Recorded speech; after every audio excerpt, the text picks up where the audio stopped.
Okay, how's it going? Now, if you are in Dumaguete and if you're done diving in Darwin, and if you want to do something more intelligent than day drinking, I can recommend that you go here, which is at the Silliman University Marine Lab. There is a whale bone museum. And so this is near Silliman Beach. This is north of the city proper and north of the main campus of Silliman. It's near the airport, and this is a really fascinating museum with a lot of different bones of sometimes really rare marine mammals. So let's check it out. Okay, so this is a bride's whale, and I'm hoping that I have not butchered the name. So this is a relatively of course small species of baleen whale.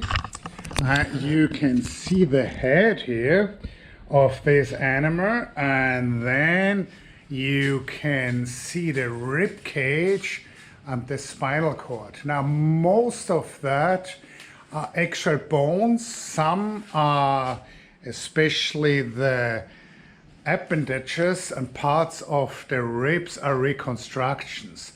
So a lot of the skeletons of these whales were recovered from whalers in Bohol.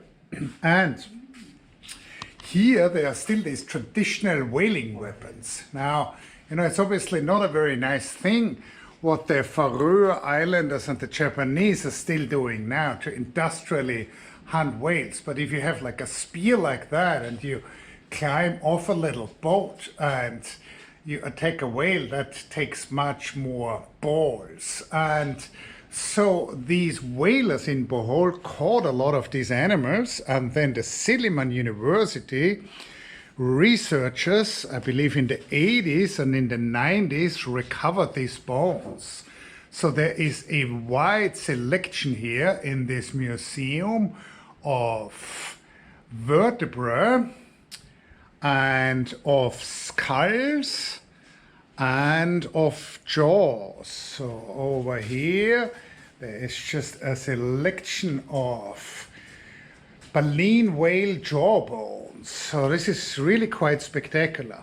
Not only are there whales, but there are also a lot of these skulls of dolphins. And so this museum is really very rich in terms of the marine mammal bones it has. So here we actually have pieces of baleen. So these filter feeding whales, as opposed to the toothed whales like a sperm whale, they don't have proper teeth. Instead they have these pieces of horn really, which act as nets to capture tiny plankton. Okay, so what do we have here? Up on the ceiling mounted is a lemonhead whale, which pretty much looks, if you're in the water, it looks like a large dolphin. And this is also an animal which you can find in the Tannon Strait. So, you know, you don't really see the teeth anymore in this skull, but this is of course a toothed whale. And you know, these dolphin skulls here, you can also see the individual, the little holes where the teeth used to be. So these are these very pointy teeth, because obviously dolphins hunt fish. Okay, this, in my opinion, is really one of the highlights of this museum. And this is a skull of a sperm whale. Now, I believe this animal got stranded in the area at some time. And the amazing thing is how massive this is. So this is probably the size, you know, you would have to hold hands. You know, this is longer than a human. And this animal is actually the animal with the largest brain of any animal on planet Earth. So for comparison, a human brain is about 1.5 liters, a little bit less, and these have brains which are 7.5 liters. So of course they're also bigger animals, so their brains are smaller than ours relative to body size, but still in absolute size, biggest brains of any animal on planet Earth. And these are deep sea hunters of giant squid. So they would do this amazing dives where they would go to 1,000 meters plus and then hunt giant squid. And they're actually such prolific divers that old sperm whales have bone problems like commercial human divers. So they have osteoporosis from constantly going through different gas regimes. So, you know, obviously when they take a deep breath, they fill their lungs and they fill their tissues with air. So that, you know, the tissues would hold oxygen, the lung would hold air, and then the off-gassing when they're coming up, even though it's just a breath hold dive, would give them osteoporosis. So fascinating stuff here.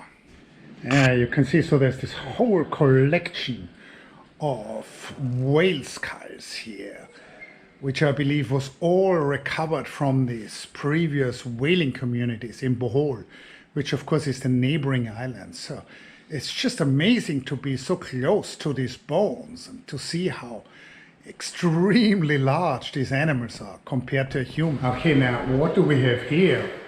Is this a whale? No. Is this a seal or silla? No. So this is a dugong. Now this is a completely different type of marine mammal. Sirenids, they're really more closely related to elephants, and you can kind of see that when you look at the skull. So these are grazers. They graze on seagrass. They are typically in shallow water and they're slow moving. And because of this habitat, really, unfortunately, not doing very well in the Philippines, but there are still places, particularly in Botswana, where you can see them regularly.